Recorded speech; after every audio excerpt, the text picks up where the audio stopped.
Natimbog ang isang 24 anyos na lalaki habang nakatakas naman ang kasamahan nito matapos bulabugin ng mga operatiba ng isang hinihinalang pot session at repacking ng illegal na droga kaninang umaga, Enero 10, 2026. Sa ilalim ng pamumuno ni Police Captain Armando A. Tolentino Jr., Acting Chief of Police ng Claveria Police Station, ikinasa ang police response operation bandang alas 6 ng umaga sa Purok 2, Barangay Sentro 8, Claveria, Cagayan. Nag-ugat ng operasyon matapos makatanggap ang himpilan ng tawag sa 911 na naguulat ang isang shipment o pagbagsak ng illegal na droga sa nasabing lugar. Pagdating ng mga otoridad, naaktuhan umano ang mga suspek na naghahati at nagre-repack ng illegal na droga sa maliliit na sachet. Mabilis na nakatakas ang isang suspek na kinilalang si alias Cardo, habang matagumpay namang naaresto ang kasama nito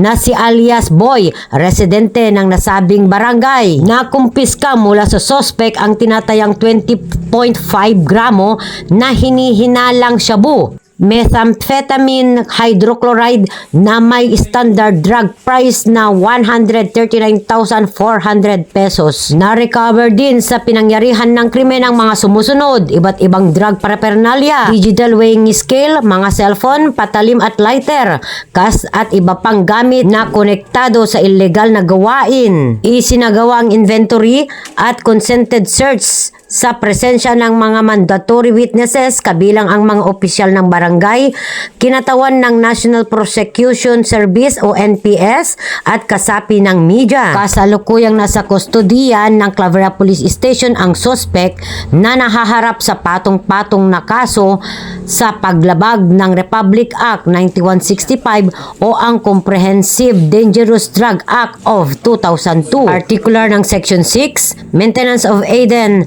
11 possession, 12 possession of equipment at 15 use of dangerous drugs. Tiniyak naman ng Claveria PNP na magpapatuloy ang kanilang maigting na kampanya laban sa illegal na droga upang mapanatili ang kaayusan at kapayapaan sa komunidad.